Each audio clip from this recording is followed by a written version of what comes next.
House of the number of doctors, registered nurses, and nursing assistants who were transferred from the Linden Hospital between August 2020 and June 30th of 2020. Honorable Minister of Health, you may reply. Thank you, Mr. Speaker. Thank you, Honorable Member. Doctors transferred in 2020 were 3, in 2021, 7, and in 2022, 2. Registered nurses in 2020, 8, in 2021, 3, in 2022, 1. Nursing assistants in 2021, in 2021, 0, in 2022, 1. Just maybe to give a context, Mr. Speaker, between 2016 to 2019, we had 34 doctors who were transferred. And in 2016 to 2019, you had 18 registered nurses who were transferred.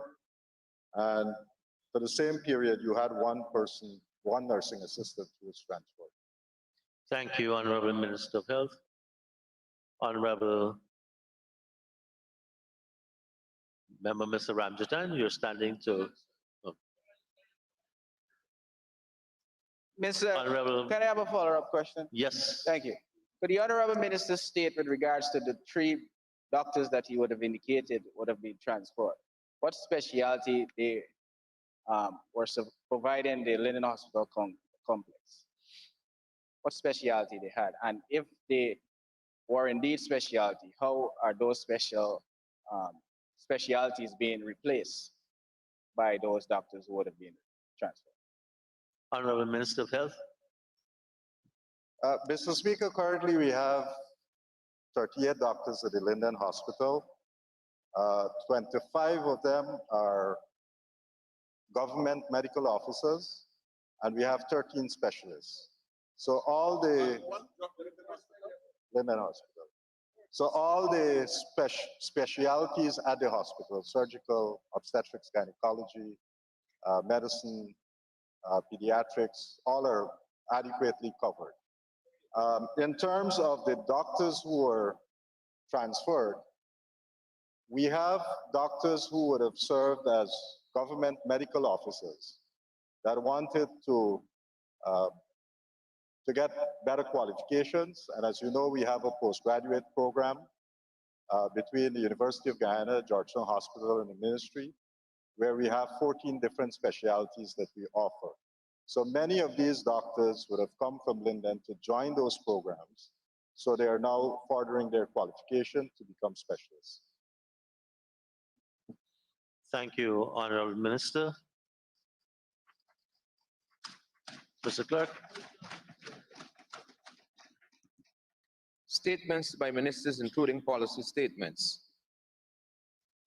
Honorable Minister of Foreign Affairs and International Cooperation. International Trade, sorry. Thank you, Mr. Speaker. I'm going to update the House on the recent concluded oral hearings in The Hague.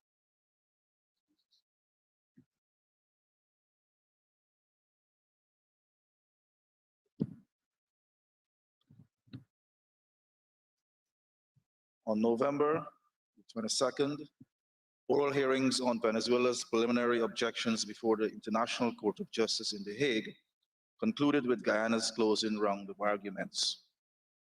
Venezuela contended that the United Kingdom is an indispensable third party to the case, which should not be allowed to proceed in its absence. Guyana argued that the United Kingdom is not indispensable because it has no legal interests that would be affected by a judgment on the validity of the arbitral award on the 3rd of October, 1899, which fixed the boundary between British Guyana and Venezuela, or any interests in the boundary itself. Such interests having terminated in May of 1966, upon Guyana's independence. The court will deliberate on the issue over the coming months. A decision is expected by spring of 2023. Guyana is confident that its arguments will prevail and that the court will reject Venezuela's objections and advance the case to the merits phase. Thank you. Thank you very much, Honorable Minister. Mr. Clerk. Personal explanations. Requests for leave to move the adjournment of the National Assembly on definite matters of urgent public importance. Motions relating to the business or sittings of the National Assembly and moved by a minister. Introduction of bills, public business, government's business. Honorable members, we will now proceed with the second reading of the High Purchase Bill 2020, Bill number 14 of 2020, published on the 10th of November 2020. Before I call on the Honorable Minister of Tourism, Industry and Commerce, members would remember that this bill at the first reading was sent to a special select committee, and the process is there will be contributions with respect to that process and the second reading. Honorable Minister of Tourism, Industry and Commerce, Ms. Onej Walwa.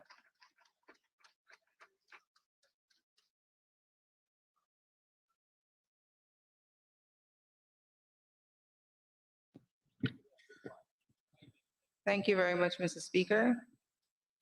Mr. Speaker, I rise to move that the Hire Purchase Bill number 14 of 2020, published on the 23rd of December, be now read a second time.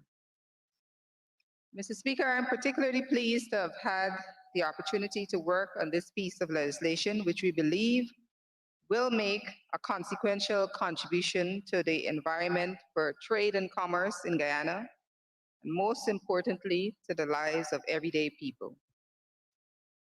The bill applies not only to hire purchase agreements, but also to credit sale and conditional sales agreements. When enacted, it will provide a statutory framework to govern contracts between buyers and sellers under such arrangements. Mr. Speaker, hire purchase is a mechanism that enables persons of limited means to acquire and enjoy goods that they may not otherwise have been able to afford.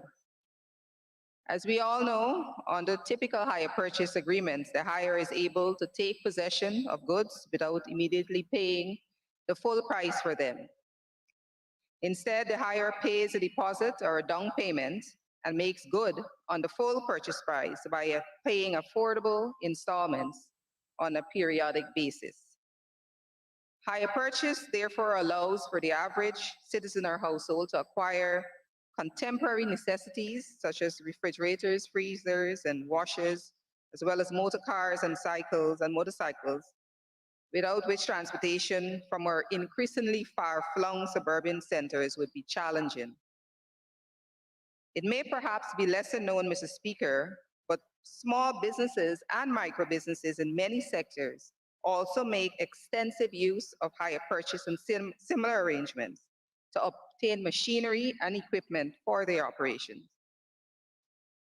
Mr. Speaker, hire purchase and other credit sales arrangements also benefit sellers. They do so principally by creating a mechanism that increases sales significantly above the level that would be possible if immediate payment of the full purchase price were the only option for the sale of goods.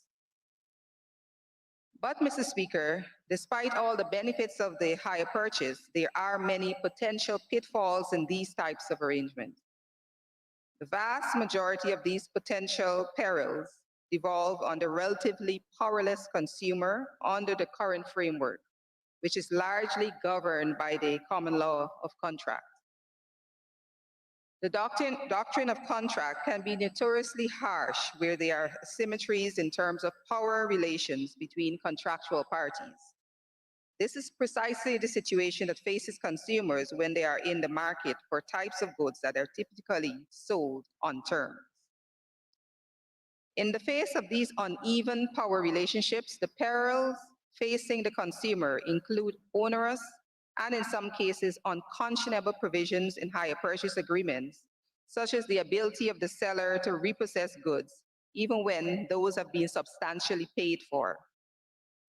Commonly also, there are provisions for sellers to forcibly enter and seize items, and again, this may occur even when the hire purchase price has been substantially paid off. And it is not uncommon, Mr. Speaker, that for there to be excessively punitive terms governing termination of agreements at the instance of the hirer. By way of illustration, Mr. Speaker, at the time this bill was tabled, the Competition Commission had reported that in the preceding 5 years, it had received a number of complaints on the subject of hire purchase arrangements. The transactions associated with these complaints accounted for a cumulative value exceeding $200 million. The Commission had also reported significant difficulties in resolving these matters, given the lack of a statutory framework governing hire purchase arrangements. Mr. Speaker, this bill seeks to level the playing field associated with hire purchase, credit, and conditional sales agreements by providing substantial protection to consumers who opt to enter them. It is of some importance, Mr. Speaker, that I say the bill seeks to level the playing field and not to distort it. We are mindful of and are determined to avoid replacing a regime that substantially disadvantaged the buyer with one that disadvantaged the seller. Thus, you will find, Mr. Speaker, when I come to explaining some of the actual provisions of the bill, that there are some there which also provide protection on their practice on the part of the buyer. Mr. Speaker, before I address some of the specific provisions of the bill, I wish to give a bit of background on the bill and the process that has gone through getting it to this point. This particular bill has its origins in the previous Parliament. For reasons which need not to detain us here, Mr. Speaker, the bill did not complete its way through the parliamentary process in that session. However, it was reintroduced on the 12th Parliament in November of 2020. Subsequent to the first reading in December of 2020, the bill was referred to a special select committee for consideration. The select committee had its first meeting in June of 2021, but commenced its proper work in April of this year. Despite the delay in commencing its work, once started, the committee worked efficiently, and I would dare say effectively, in its consideration of the bill. The committee held a series of meetings between mid-April and the end of July, and we transmitted a report back to the House on the 8th of August. At all times, we had the benefit of the invaluable support rendered by the Parliament staff, for which, Mr. Speaker, I wish to place on record our sincerest gratitude and appreciation.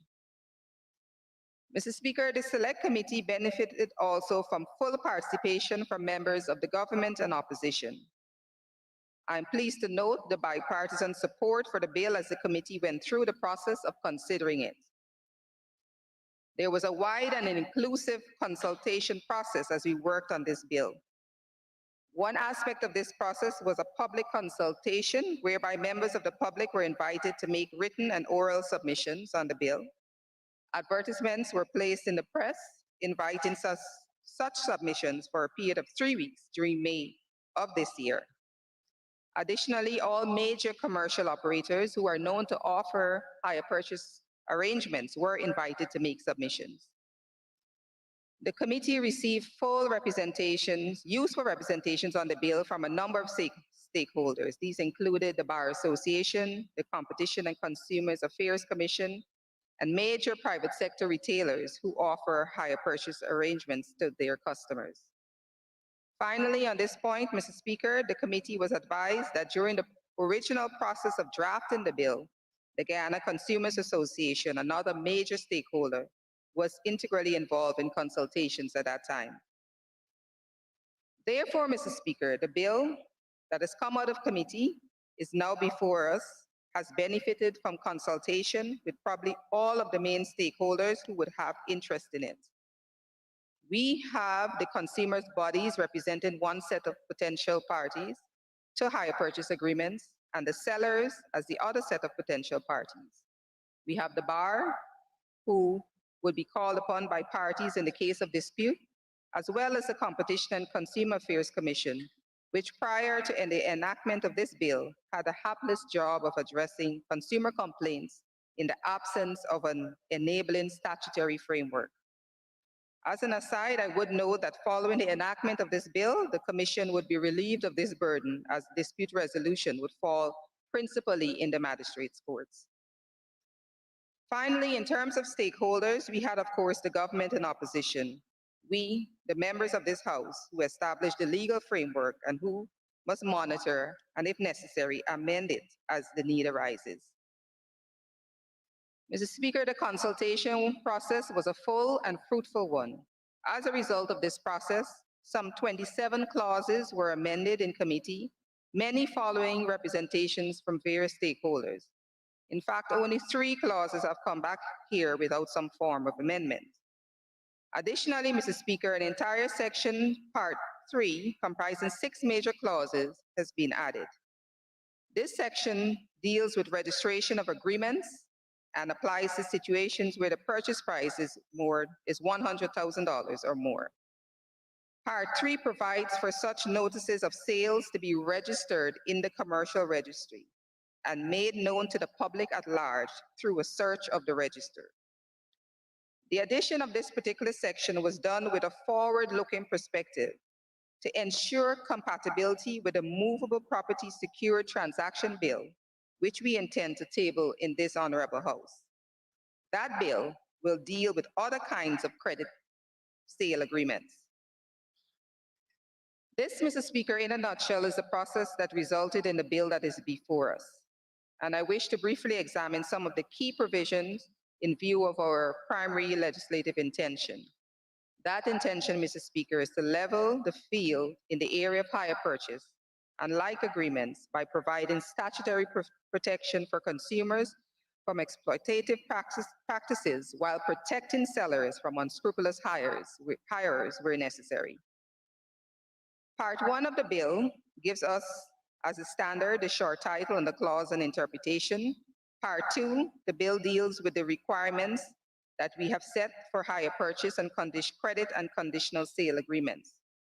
Part 2 creates a regime, a framework, if you will, for these agreements. This part makes provisions for certain requirements to be in place in every hire purchase, credit sale, and conditional sale agreement. These requirements are designed to protect the parties, especially the buyer, and they constitute a minimum set of protections that must be expressly included in any contract. If a seller omits to include these protections in their contracts, the default result would be to bar the seller from enforcing any rights under the agreement, unless they can satisfy a court that the buyer has not been prejudiced by such omission. To go into some amount of detail, Clause 3.1 imposes the obligation on the seller to disclose the cash price prior to the sale. That is to say, by some means other than through the actual agreement which evidences it. Clause 3.2 specifies certain circumstances under which the requirement at 3.1 to disclose the cash price would be deemed to have been satisfied. Those conditions briefly stated are where the cash price is prominently displayed with each item of goods, or where it is prominently featured with the items in a catalog. Mr. Speaker, this requirement to prominently display the cash price is a significant one because the failure to do so was one of the main devices by which unsuspecting customers were enticed into purchases that they could not afford. The common practice of displaying a seemingly low weekly installment could entice a customer into signing an agreement, which would in fact require, say, monthly payments, which would substantially prove to be unaffordable. By the time the buyer realized the unsustainable level of payments, he or she, by Herculean efforts, would have paid several installments, cutting back in other areas of expenditure. At some point, faced with stark choices, a buyer may be forced into default, leading to the seller retaking possession of the items. requiring prominent display of the cash price as provided in clauses 3.1 and 3.2 is intended to make a prospective buyer aware upfront of the magnitude of the purchase that he or she is considering. Clause 3.3 requires a written agreement for the purchase, while clause 3.4 specifies certain provisions that must be expressly included in the agreement. These provisions include some of the most important protections for the buyer that are enshrined in the bill, and they are required to be included in a prominent manner in every contract. That is to say, they cannot be in fine print. This clause, Mr. Speaker, 3.4, is one of the most consequential provisions in the bill as it relates to consumer protection.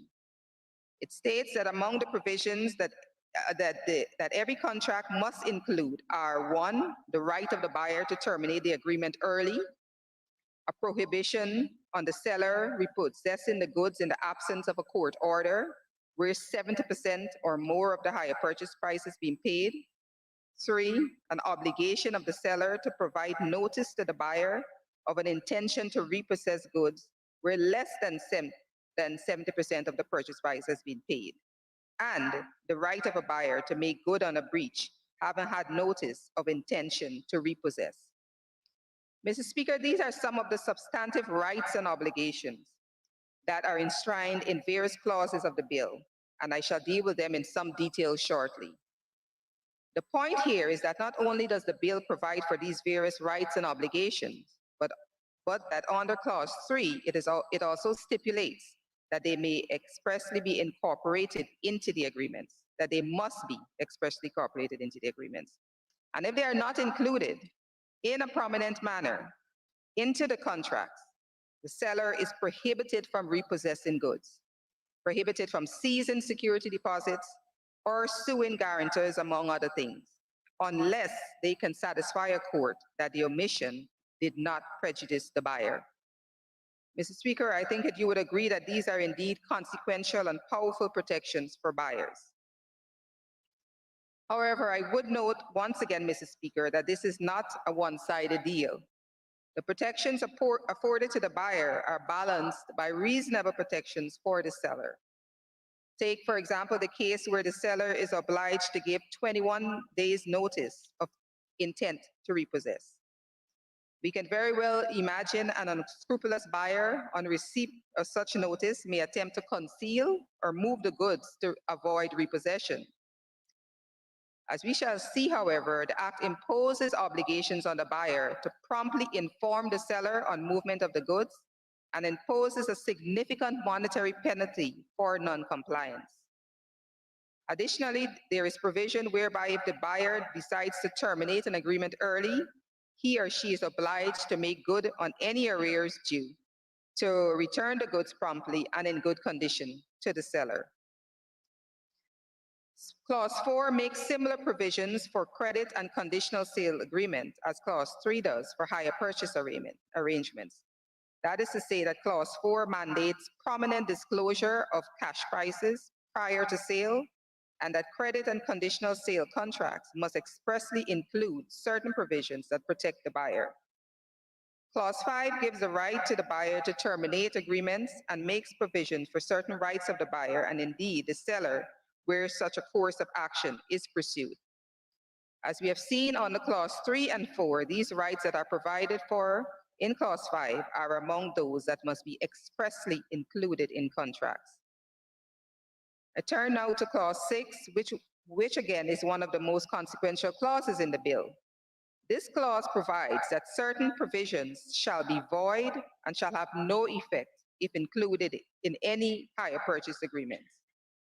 In other words, Mr. Speaker, this clause prevents sellers from contracting out of certain obligations imposed by this Act. And it also prevents sellers from attempting to remove rights of buyers through contracts. The provisions which would be void, thus unenforceable by virtue of this clause, include the following: provisions that purport to confer on the seller or his agents the right to forcibly enter any premises for the purpose of taking possession of goods, 2, the provisions that purport to relieve sellers from liability arising from such forcible entry. 3, attempts to exclude or restrict the rights of buyers to terminate hire purchase or conditional sales agreement. 4, the imposition of liability on buyers for terminating agreements over and above that which is permissible in the Act. And 5, exclusion or restriction of the right of a buyer to remedy a breach of an agreement. Mr. Speaker, these are just some of the provisions which this law would deem to be void and of no effect, even if expressly included in an agreement. You would find a full enumeration of these provisions in Clause 6. Clause 8 is another notable clause, Mr. Speaker. It is one of those clauses which provide some protection to sellers from potential undesirable practices on the part of buyers. This clause obliges a buyer to disclose the location of the goods if so requested by the owner or the owner's agent. More importantly, the obligation by the buyer to promptly inform the owner if the goods are removed from the location stated in the agreement or the address last communicated to the owner. Failure to discharge this obligation without good reason or given false information renders the buyer liable on summary conviction to a fine of $200,000. Clause 9 provides that there shall be a number of implied conditions and warranties in every hire purchase, credit, and conditional sale agreements. They include implied warranties that the hirer shall have and enjoy quiet possession of the goods, and the goods shall be free from any encumbrance in favor of third parties.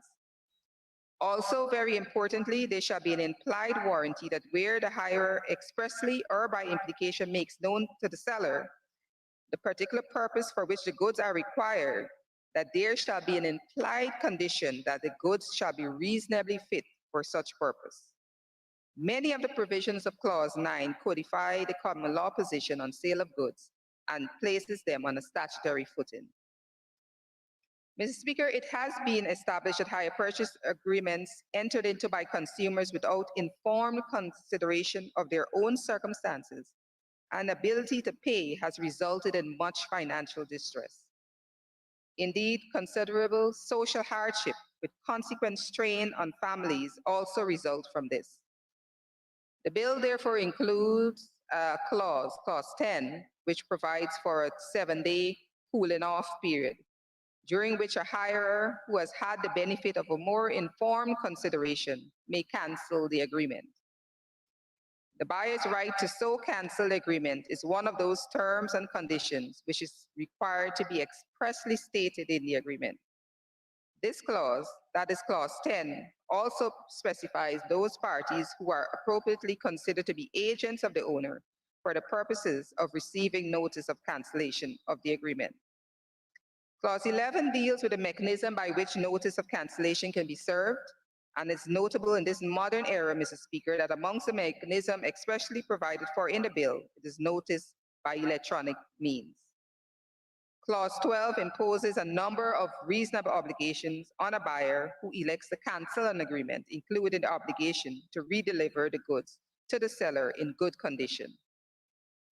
It also provides that if a buyer purports to cancel an agreement without redelivering the goods to the seller, then the cancellation of the agreement would be of no effect. Clause 13 makes provisions for a buyer who cancels an agreement to recover any monies paid under that agreement, subject to a restocking fee charged by a seller to a maximum of 10%. Once again, Mr. Speaker, we see this recurring theme of balancing the protection of buyer and the seller. Clause 14 makes provision for a buyer who has had 2 more agreements with any seller to apportion payments between or amongst the agreements. This is especially useful where a buyer may experience some temporary difficulty in meeting payments. Conceivably, he or she could avoid default completely on one agreement while making partial payment on the others. In the current regime, Mr. Speaker, the buyer would lose both under both agreements. Clause 15 makes certain arrangements in respect of agreements concerning vehicles. This clause requires the Revenue Authority to make an annotation on the registration of a vehicle indicating that the said vehicle is the subject of a hire purchase agreement. This annotation would put a potential buyer on notice that there is an encumbrance on the vehicle. I turn now to Part 3 of the bill, Mr. Speaker. As I indicated earlier, this is an entirely new section which was inserted in committee. It comprises 6 clauses which make certain provisions for registration of hire purchase and other credit and conditional sales agreements where the total price is equal to or exceeds $100,000. This part at clause 17 designates the commercial registry as the authority for registering notices of these agreements and any subsequent cancellation or discharge of them. It also provides at clause 18 for a notice of agreement to be effective against third parties, provided that the notice is searchable in the registry. The registry would be available for searching by any person who pays the prescribed fee, and no reason needs to be given for requesting a search. Clause 19 makes provision for the establishment of an electronic register, whereby both submission of information and searching of the register may be done by electronic means. The whole point of registration, Mr. Speaker, would be to put potential buyers on notice as to the seller's interest in the goods. This would avoid issues that would arise where persons attempt to sell movable goods which they are not entitled to dispose of. Moving on to Part 4 of the bill, Mr. Speaker, here we deal with recovery of possession and other remedies for default. The first clause under Part 4, that is clause 22, provides that the seller may bring an action to enforce a right to repossess goods sold under hire purchase agreement. However, Mr. Speaker, in clause 23, the bill, when enacted, prohibits the seller from repossessing goods without first approaching the court and obtaining an order if 70% or more of the purchase price has been paid. More than any other, Mr. Speaker, this clause provides protection to the consumer against one of the most objectionable and unconscionable practices in hire purchase arrangements. This practice is where a hirer has paid almost the entire hire purchase price comprising principal and interest, has a minimal balance left to liquidate, but is subject to repossession of the goods by the seller. Under this scheme, a hirer could conceivably pay all installments save the final one, and yet have the goods repossessed without notice. Nothing could be more unconscionable than this, Mr. Speaker, and the bill would cure such mischief once and for all. Where less than 70% of the price has been paid in the face of a breach of the agreement by the buyer, the seller must give 21 days notice of an intent to repossess the item. In this case, the seller is not obliged to seek the leave of the court to take repossession of the item, but it is obliged to give notice and is also obliged to allow the buyer to cure the breach. These provisions are detailed in clause 29 of the bill. I would point out, Mr. Speaker, just by way of illustration of the consultative process, that when this bill was tabled, the threshold that we proposed was in fact 50%. Representatives of the industry felt that this threshold was far too low. Industry argued for a minimum threshold of 80% of the purchase price being paid. In settling at a level of 70%, at committee, we took into account not only the need to protect the consumer and the seller, but also the overall benefit of hire purchase to the consumer. This benefit is to bring the price of items within reach of the ordinary consumer. We were mindful of the risk that setting the threshold too low might result in industry raising the initial down payments or deposits to a level that would make it inaccessible and unaffordable for many people. Clauses 24 and 25 set out a comprehensive regime for determination of matters relating to actions for the recovery of possessions of goods. They confer jurisdiction in these matters upon the magistrate's courts, regardless of the sum of money involved. They also confer certain powers on the court with respect to these matters and provide that failure to comply with orders of the court constitute offenses punishable by fines up to $200,000 on summary conviction.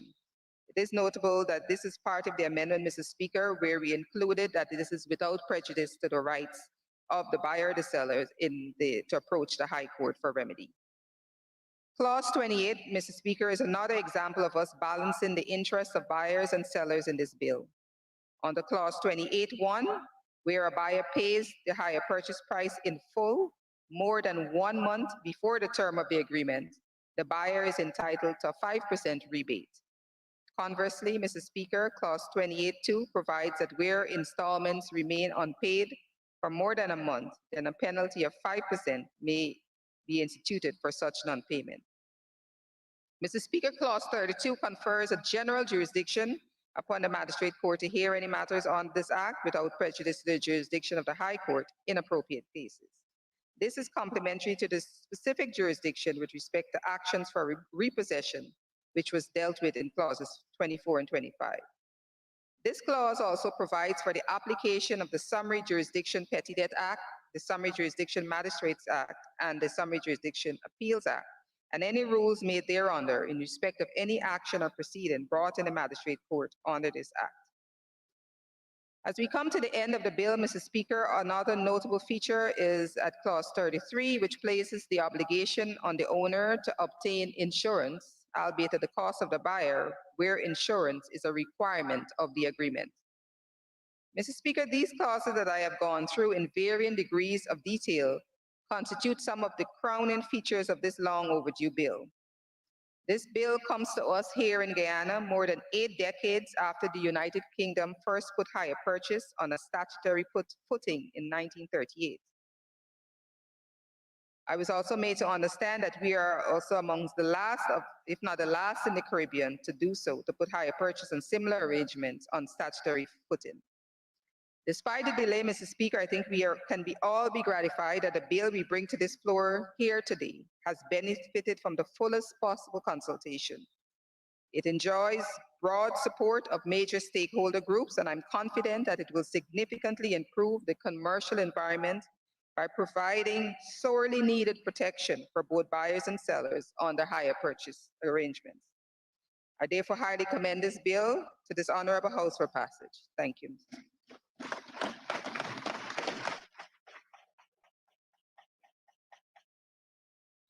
Thank you very much, Honorable Minister.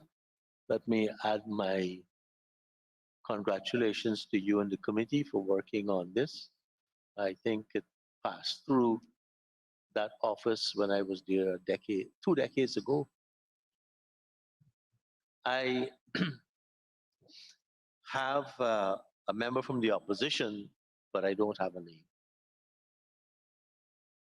The Honorable Member and former Minister of Tourism, Industry and Commerce.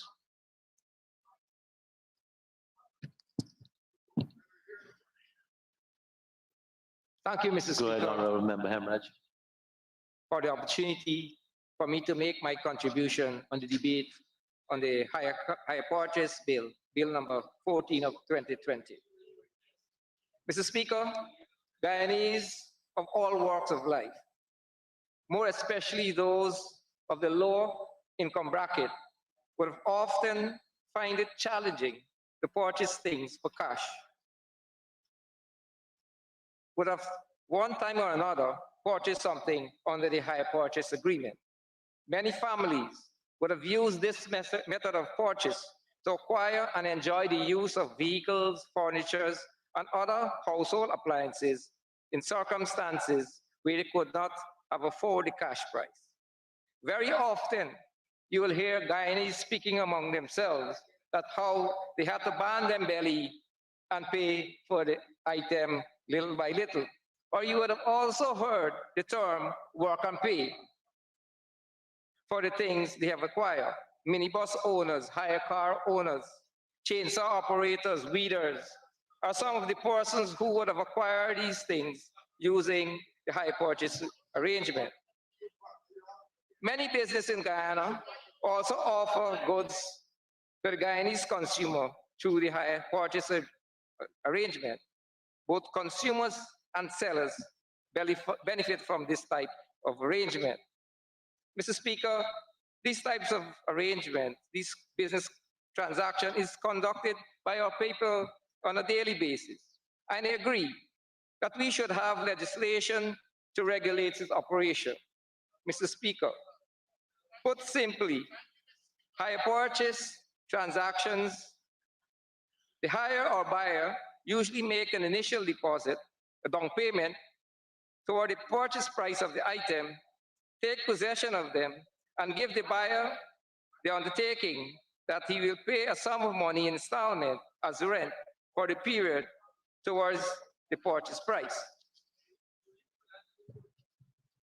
When the final installment is paid, the buyer then becomes the owner of the item. Until then, the ownership lies with the seller. This may appear a simple matter of buying and selling and paying in installments. However, difficulty and hardship sometimes arise when the buyer, for some legitimate reasons, fall back on his payment. Currently, the common law governs hire purchase transactions in Guyana.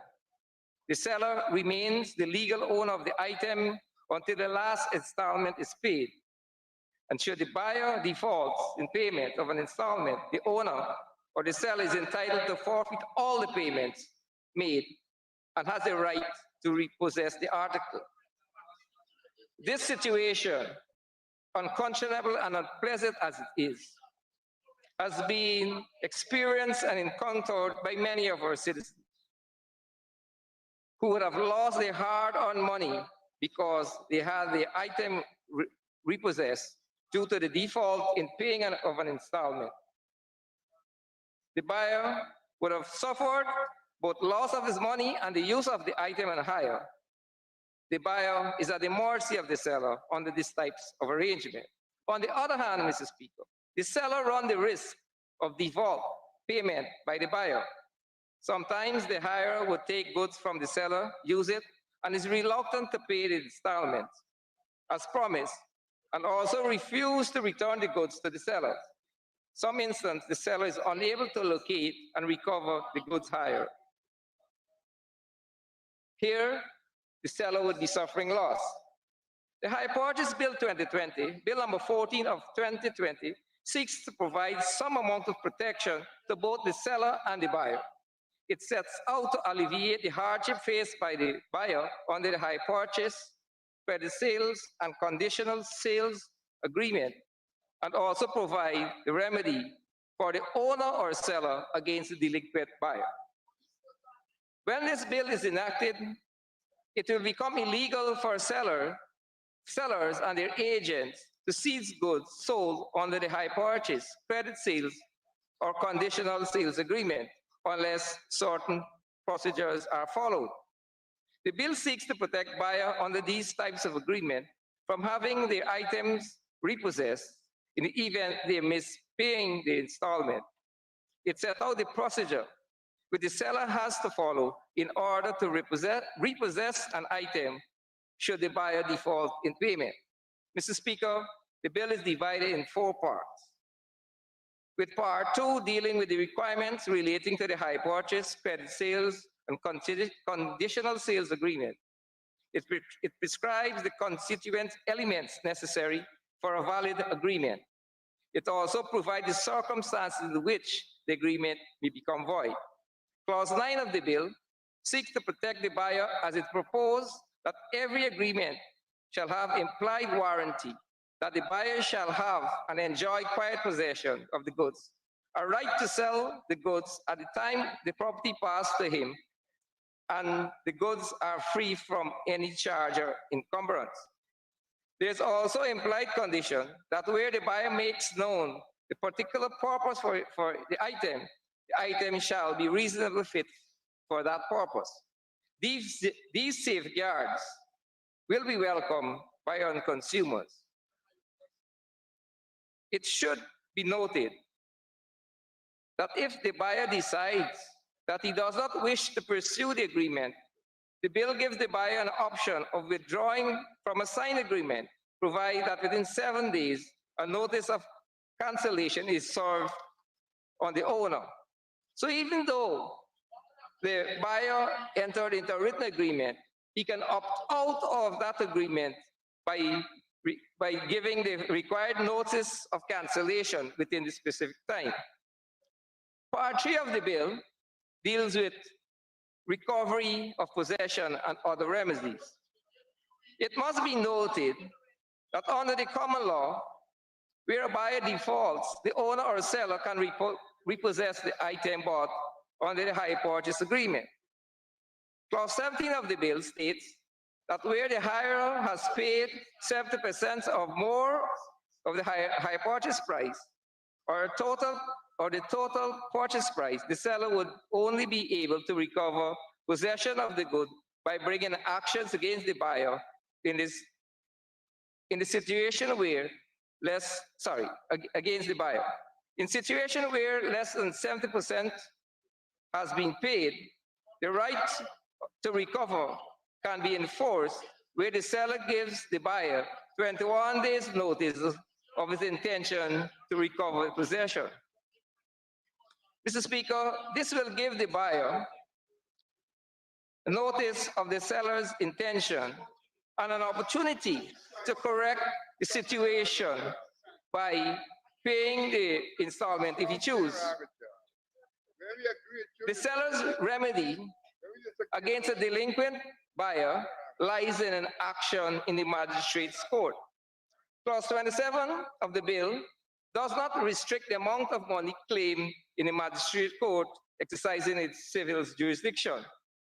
There is no limitation to the amount claimed under this bill in the magistrate court. It is perceived that matters take a shorter time to be determined in the magistrate court as compared with the High Court, and therefore litigation is expected to be of a shorter duration. Mr. Speaker, since the magistrate is a creature of statute, this bill should have given the magistrate the authority to award costs to the successful party after the action is concluded. We all know that litigation comes with a cost and sometimes a very high cost. Mr. Speaker, we on this side have no issue what is in the bill. What we have an issue with is what is not in the bill. Mr. Speaker, we have heard the cries of the Guyanese consumers that the total cost of purchasing under the hire purchase arrangement is very high.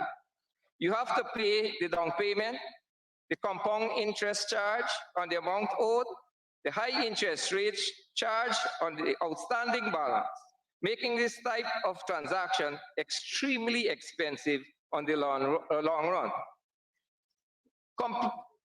Consumers complain that they sometimes end up paying 2.5 to 3 times the cash price under the hire purchase arrangement. This is due mainly to the substantially high interest rate charge. This bill should have in some way addressed the concern of the high interest rates faced by the Guyanese consumer.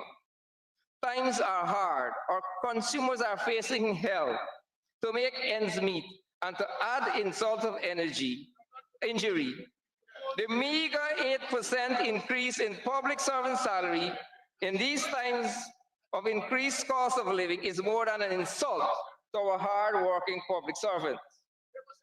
Mr. Speaker, the bill should have included a clause proposing to limit the amount of interest charged by the seller. We in the opposition had recommended that there should be a limitation on the interest charge in the hire purchase transaction. We also recommended that the bill adopt and include a method of reducing balance in calculating the installments as opposed to the compound interest method which is currently being used. It was recognized that these two issues were relevant and must be regulated. Mr. Speaker, consumers across Guyana would have welcomed and appreciated the decision to limit the interest charge on hire purchase, credit sales, and conditional sales agreement. What would have been more welcome than to have a method of payment where you pay where you pay, the installments get smaller by using the reducing balance method.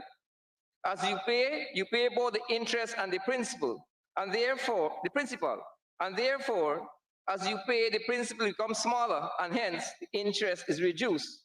So, in effect, you pay less interest as compared to the fixed interest rate, where the installment is calculated using the compound interest and is fixed for the entire period. Mr. Speaker, these two recommendations were made to the committee by our side of the House, and it was acknowledged and that they had merit. Yet, without any discussion, they were cast aside, not considered, not included in the amended bill. And we asked why. Was it because we could not find a similar legislation from Trinidad or Barbados to copy? Is this how we show care and consideration for struggling consumers?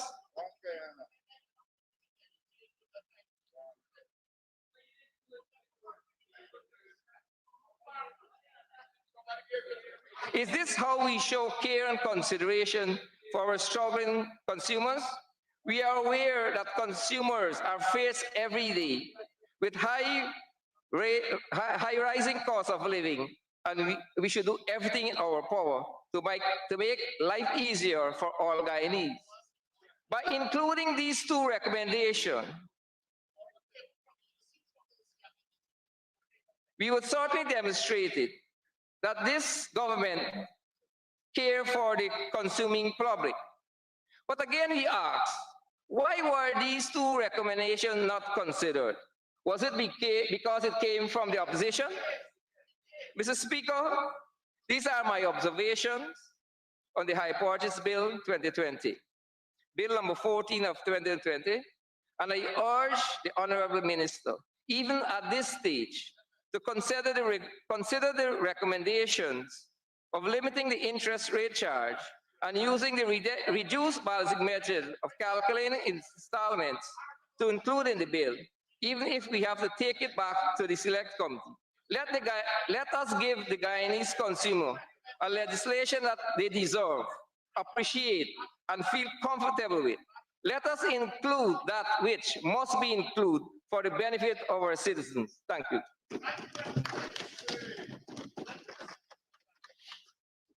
Thank you, Honorable Member. And now for the Honorable Minister of Agriculture, the Honorable Zulfikar Mustafa.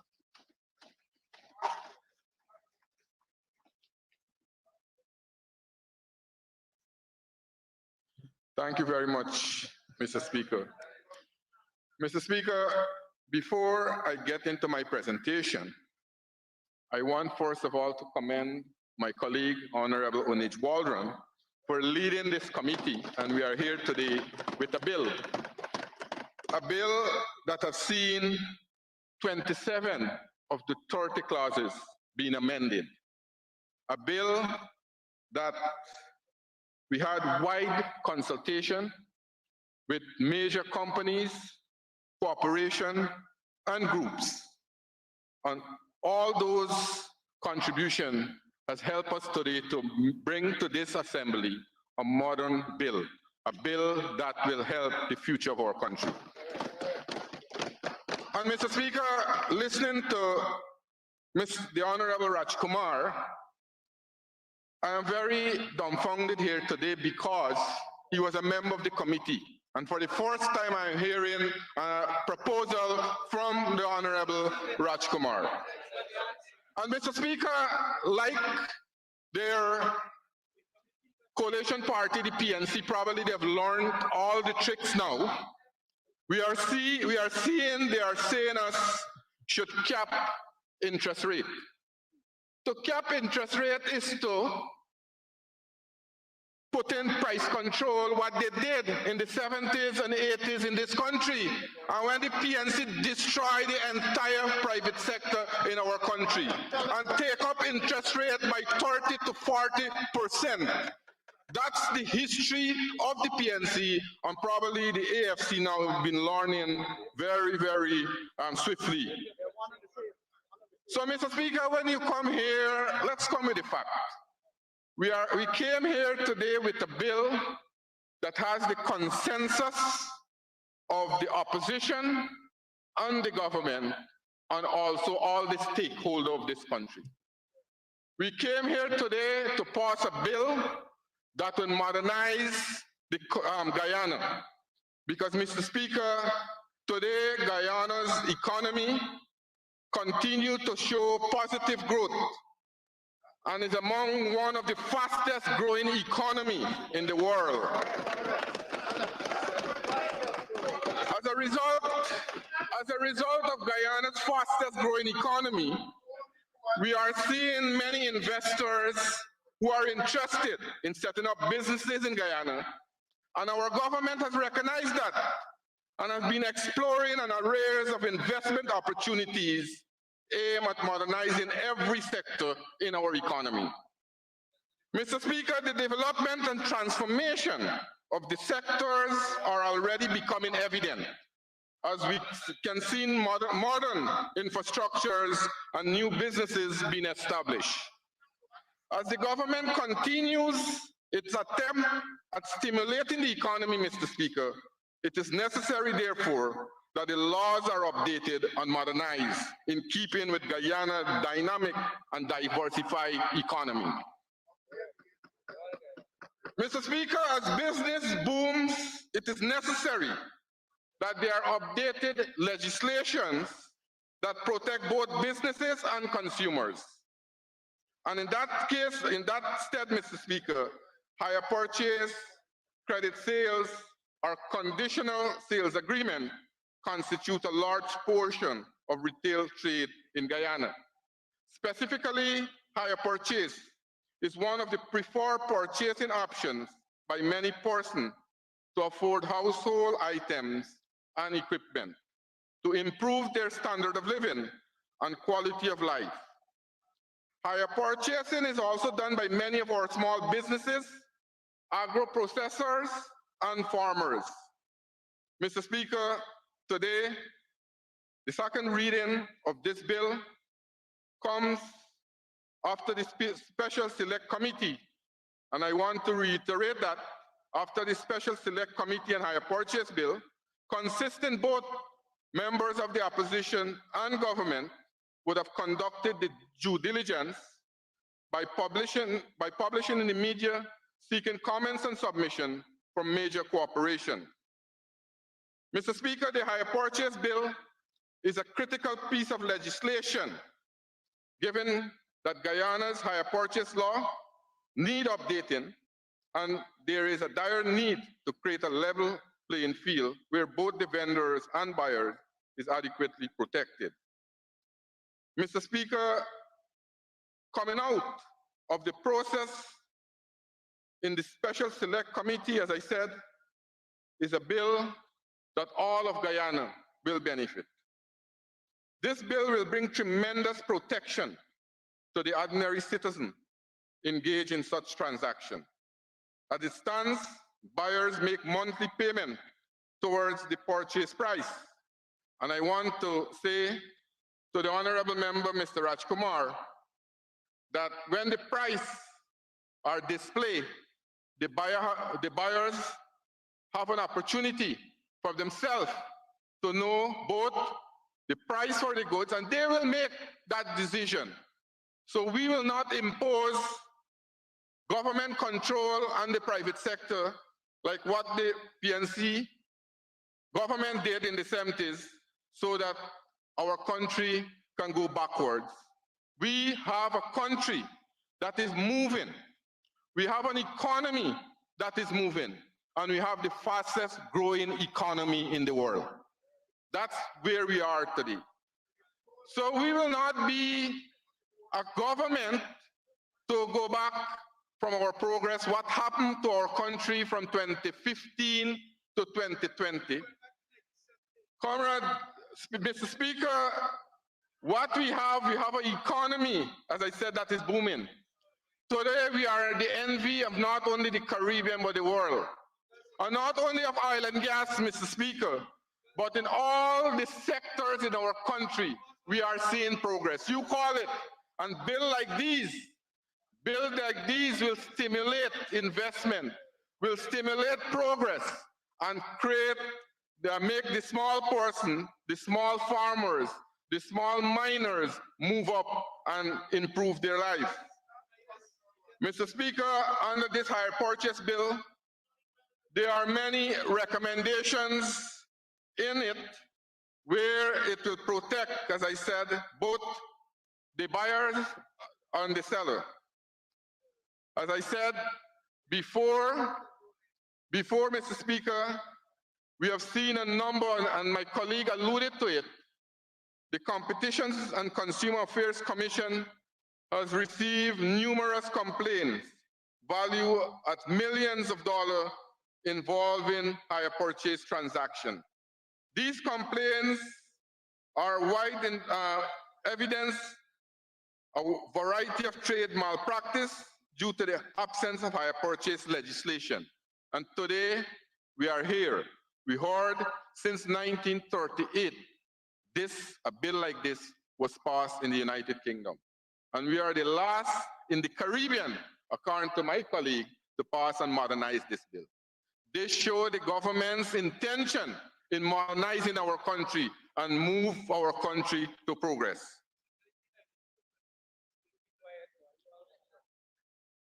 This bill is important to all households, and specifically, Mr. Speaker,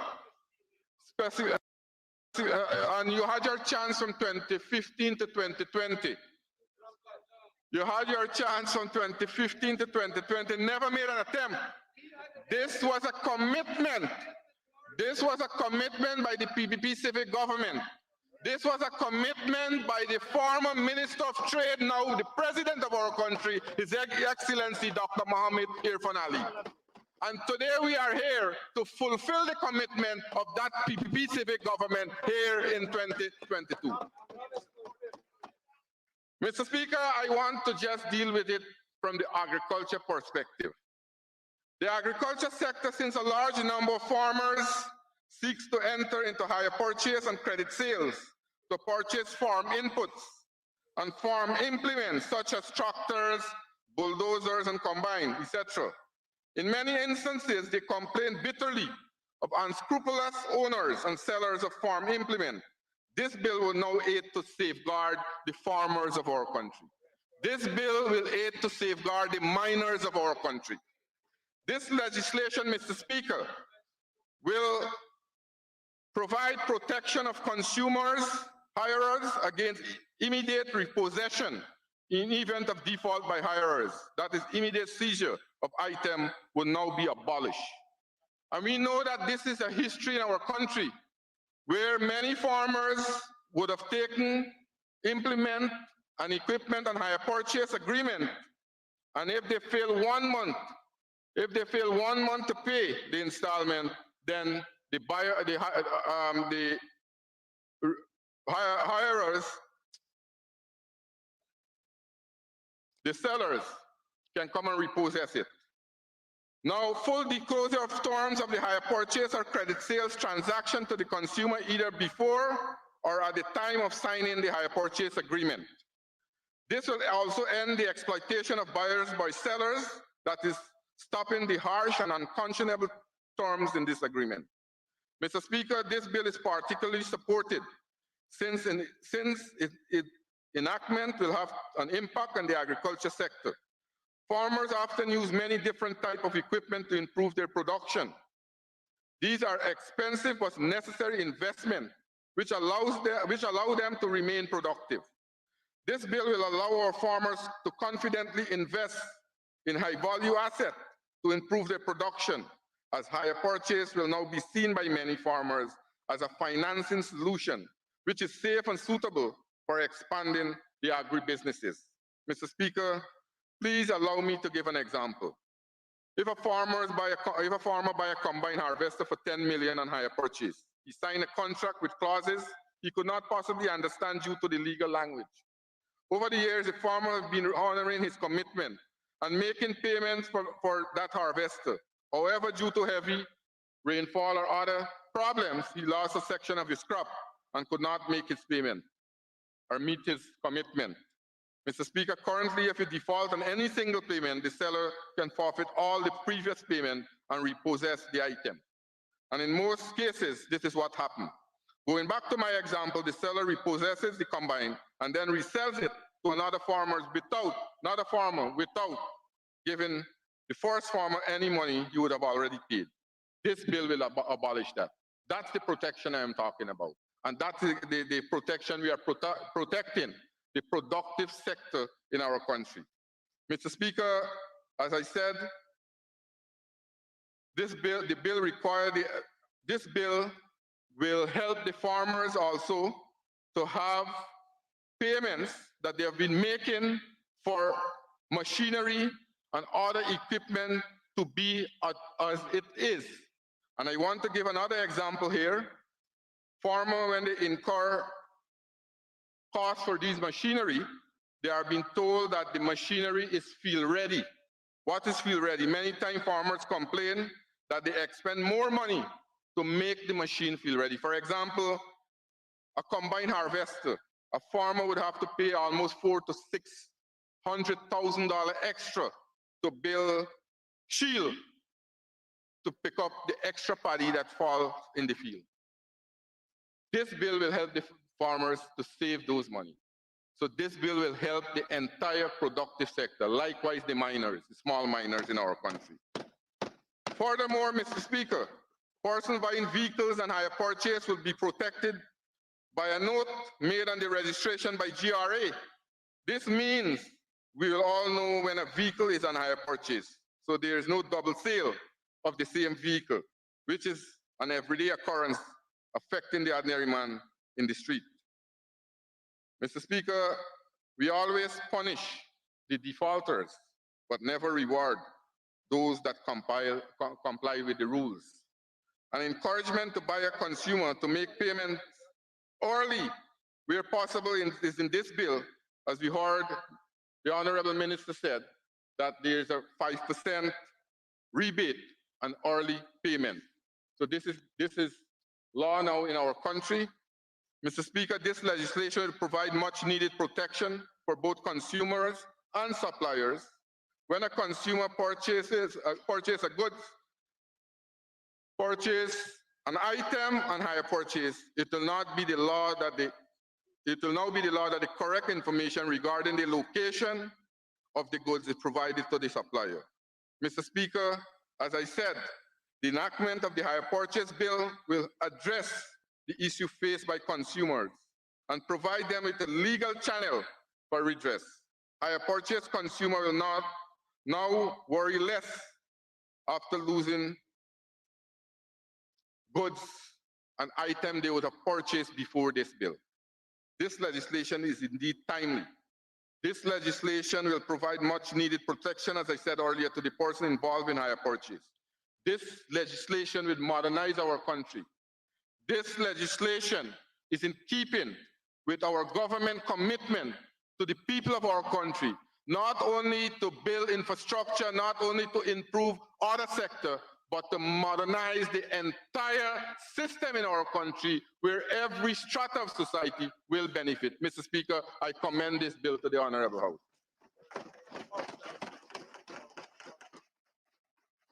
Thank you, Honorable Minister. The next speaker from the opposition, the Honorable Member, Ms. Samantha Walton Desir.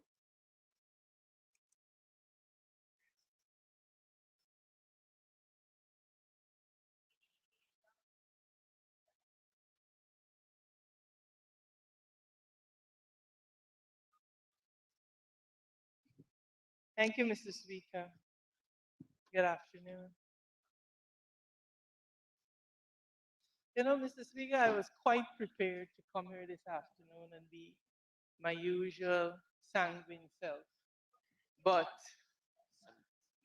Mr. Speaker, I think I'm precluded from doing that for a number of reasons this afternoon. As has been stated, yes, we in the opposition supported the measures that have been put here today.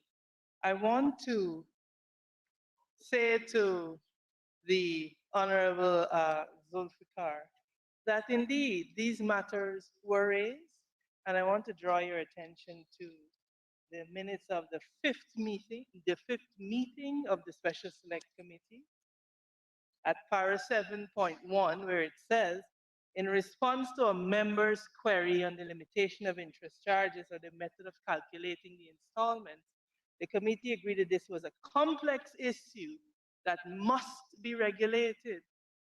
In addition, the committee acknowledged that it might require the services of an accountant to examine the interest rates. This says to us, Mr. Speaker, that, and if we check the Hansard, we would see that there was some discussion on this matter. Mr. Speaker, the difficulty that I have is that it appears to me that my colleagues on the opposite side of the floor believe that, because a measure comes from this side of the house, that it ought to be ignored. The honorable member stood there just now to talk about rewarding buyers. The point that we are making about how you compute the interest is a reward so that people, as they continue to pay, they pay down smaller and smaller. I am not an economist, but you are making the same point that we are making on this side of the floor. But the reality is that because it comes from this side of the floor, because it comes from this side of the floor, it cannot be accepted. In the minutes of the select committee meeting, it says that it must be regulated. It says that it must be regulated. And if we agree that it is a matter that must be regulated, that is our role as regulators. It is our role as regulators. But Mr. Speaker, this is the difficulty that I'm having with my colleagues on the other side. The lack of legislative courage that they display. Mr. Speaker, they stand there and they heckle about why didn't you do it from 2020, and they operate as if the history of Guyana in 2015. They had 23 years to do this, did absolutely nothing, and then come to say, people of Guyana, that you must be grateful that we have finally put this on the agenda. Mr. Speaker, we have no difficulty supporting this bill, but we have a problem with the attitude of our colleagues on the other side. And I know the Honorable Hamilton is coming after me, and he will, in his usual bombastic manner, attempt to refute what I'm saying, but he will be unsuccessful. And so, Mr. Speaker, I want to say,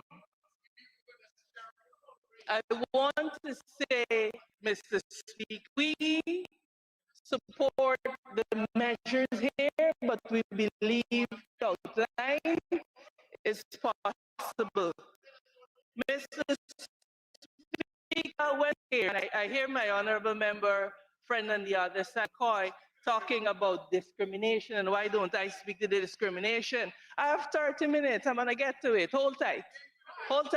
Mr. Speaker, the reality is that this bill does bring significant relief, but we believe more could be done. Mr. Speaker, the difficulty, like I said before, is the lack of legislative courage. Mr. Speaker, we have to begin to focus more on the quality of legislation. It appears to me that this government intends to rush legislation through this House, Mr. Speaker, to say that we did it without looking at the qualitative element of it. Mr. Speaker, it is the same thing that they did with the issue of marijuana. They went around this country saying, oh, we are decriminalizing, misleading the small man into thinking that they were going to be decriminalizing this issue. Mr. Speaker, myself and colleagues, the Select Committee, we pleaded with the chair of that committee, demonstrate the type of legislative courage that CARICOM brothers and sisters have demonstrated when it comes to the of marijuana, and they failed to do it because it appears we somehow enjoy this position of being last in the as the Honorable Zulfikar alluded. And so I'm saying in this House, Mr. Speaker, that we have to demonstrate the necessary legislative courage that really, really will impact the lives of people. Mr. Speaker, my colleague on the other side is talking about speaking to the bill. Yet when my colleague Hemraj came up here, oh, you must just say we support and it will be the end of that. That is not the end of that, because as I am standing here, Mr. Speaker, I will use the opportunity to say and to bring to our attention once more that the people of Guyana are suffering. Mr. Speaker, the Honorable Member Zulfikar stood in this House and he spoke about the flourishing economy. The World Bank report, Mr. Speaker, says that 50% of Guyanese are living below the poverty line. What are they talking about? Who is this wealth going to? 50% of the people are living below the poverty line, Mr. Speaker. So what are we talking about? And then at 3:17 this afternoon, Mr. Speaker, we receive an email for a supplementary provision of how much? $44 billion that is going to be considered in this seating today. Mr. Speaker, it tells me that that is the real reason we are here, because they have to dip into the kitty once again to spend and spend and spend in a manner that is not impacting the life of the ordinary Guyanese. Mr. Speaker, let me say, Mr. Speaker,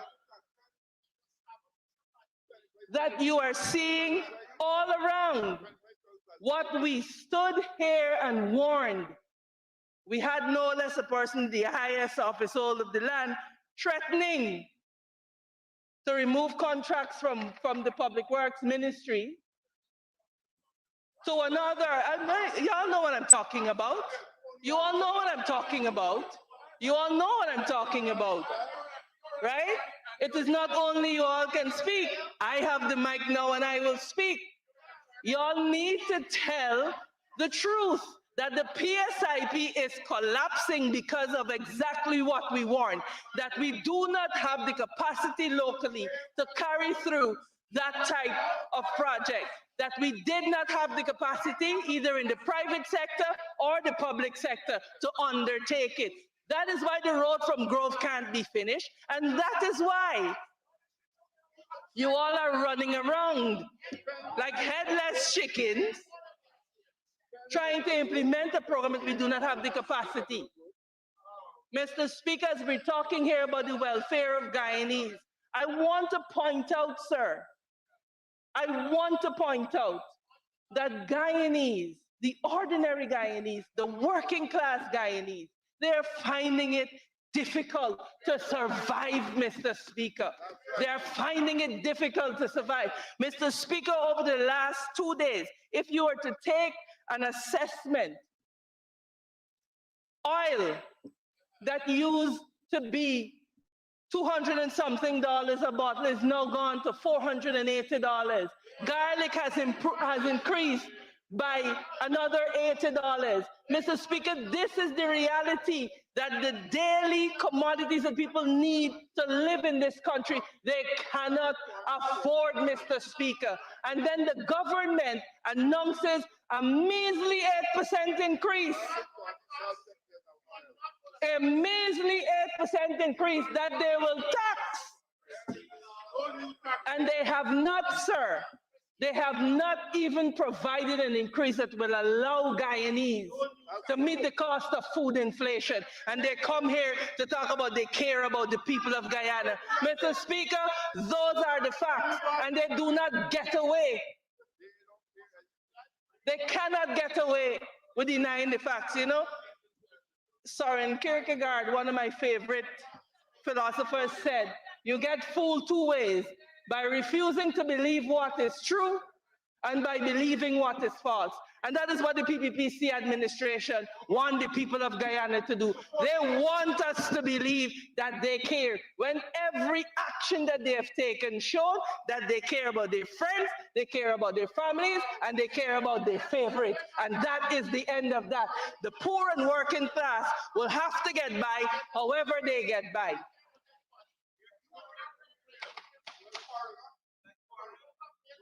Thank you, Mr. Speaker. Mr. Speaker, I want to say that we have to,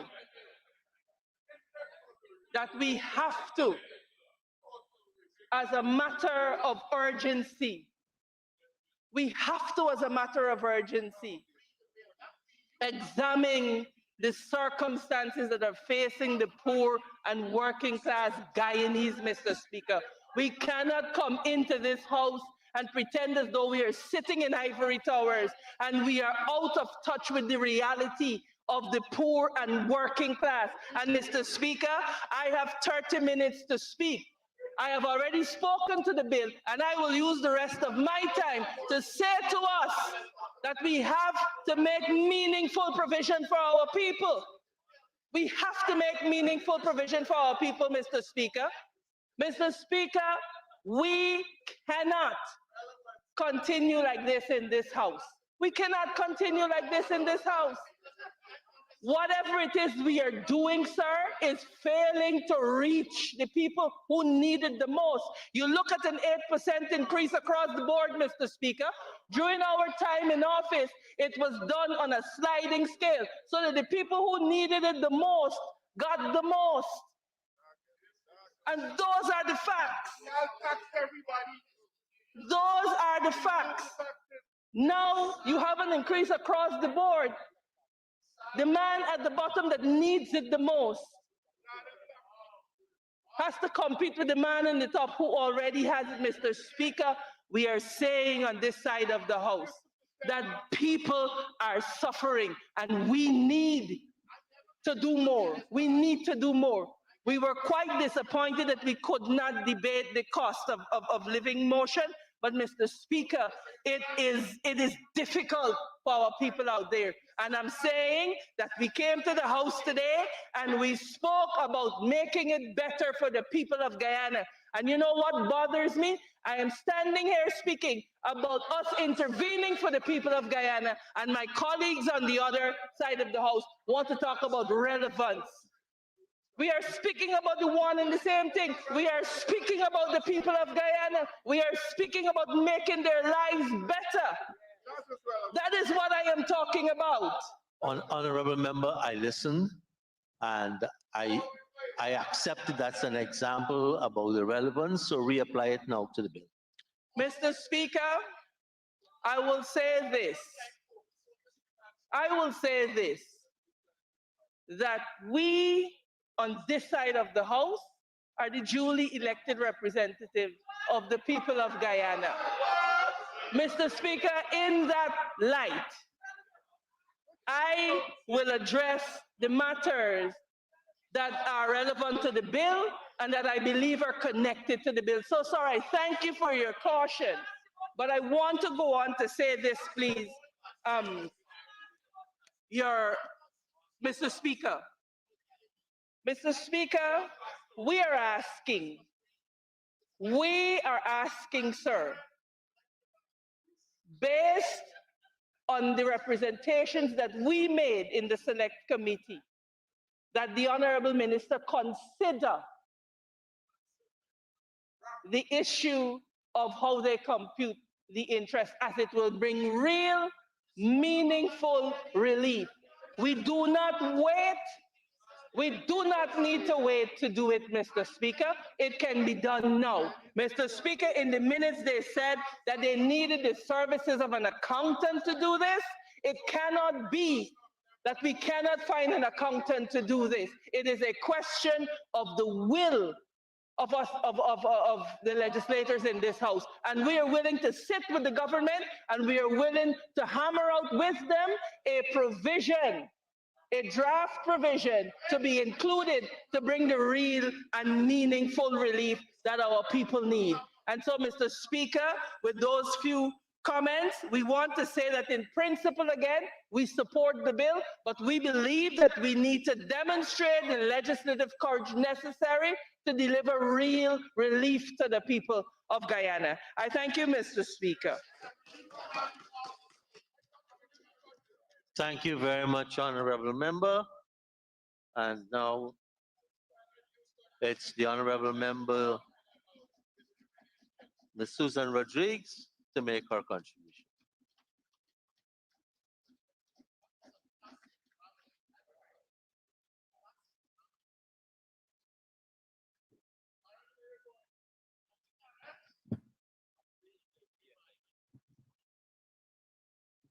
Mr. Speaker, I rise to make my contribution to the Hire Purchase Bill, Bill number 14 of 2020. Mr. Speaker, the People's Progressive Party Civic, as a political party, as well as a government, have been very consistent in outlining our vision for the transformation of our country. We have seen, Mr. Speaker, already the implementation of the transformational agenda we have outlined to the people of our country. We have seen the implementation of this vision across all sectors. The education sector, with the construction of new schools, the reinstatement of the cash grant to school children, the expansion of the breakfast program. We have seen the transformation in the healthcare sector with the construction of new hospitals and with the delivery of service to be improved in terms of quality to the people of our country. We have seen already the transformation with infrastructure, in housing, in the extractive industries, and I can go on and on with the accomplishments of our government in a very short time, in over 2 years, from 2020 to now. Similarly, we committed to a transformational agenda in our legislative sector through our Ministry of Legal Affairs. And today we are here to pass another legislation in keeping with our transformational agenda and the reform of our legal and legislative sector. We have seen here amendments, as well as a series of amendments, as well as new legislation passed over the last 2 years. We have seen the Motor Vehicle and Road Traffic Amendment Act, which imposes harsher penalties for drunk driving. These are transformational pieces of legislation and amendments that were not brought to this House previously. We have seen the Intoxicating Liquor Licensing Amendment Act, which imposes a duty on bar owners to refuse to sell alcohol to anyone who is visibly intoxicated. And today, we are here to pass another transformational piece of legislation, the Hire Purchase Bill, to, as my colleagues before me said, to modernize our laws and to ensure that all of the sectors are appropriately regulated. But you know, Mr. Speaker, this debate, while we're now getting into the first half of the speakers, has already been marred by the contribution of the members of the opposition, introducing topics and speaking about issues that have no relevance to this legislation, And this has become the hallmark of the opposition, Mr. Speaker. Deflecting, introducing new issues that have no relevance because they have nothing of substance to add to the legislation, nothing of substance to add to the conversation. And then also, Mr. Speaker, they cannot speak about their own record because we all know in 2015 to 2020, when they held the reins of power and they had the opportunity to make these amendments and to implement all of the things that they now come to this House to talk about, they did nothing. They squandered their opportunity to do so. The opposition member, Mr. Rajkumar, was the Minister of Business. The last Minister of Business before we came into office in 2020. They had 5 years in office to pass this legislation. And this bill, I must say, was the bill that our president, when he was Minister of Tourism, Industry and Commerce, this bill was on his agenda to be passed in this House. And then the opposition went into government from 2015 to 2020, albeit a great portion of that time they occupied office illegally. But they were there for 5 years and did nothing. They came to the House today to talk about capping interest rates, which we all know is a form of price control. Mr. Speaker, our country is an open and free economy. We do not practice price control. Again, this is another hallmark of the opposition, where it is their legacy to interfere in matters that government should not be interfering in. We are an open, free, democratic society. We do not engage in price control. Mr. Speaker, you heard from the Honorable Minister Onesh Walron that 27 of the 30 clauses were amended during the consultation period and during the period that the committee, which comprised of both government and opposition members, met. This, Mr. Speaker, is evident that we were not averse to suggestions or recommendations, either from stakeholders or from members of the opposition. All of these suggestions and recommendations were taken into consideration, and that is how we could have amended 27 out of the 30 clauses. And I got the distinct impression, with being sitting on that committee, that this bill had a consensus. And then today we come to the House to hear all kinds of exterior matters being introduced. We hear the Honorable Member Amanza Desir, and contrary to standing orders, she's not here. She made her presentation and leave, so she's not here right now. The Honorable Member spoke about the quality of legislation. Again, the fact that we were able to amend 27 out of 30 clauses shows that we did consider the suggestions and recommendations to improve the quality of the legislation. She spoke about lack of legislative courage. Mr. Speaker, it is unbelievable that a member of the opposition would speak about lacking legislative courage.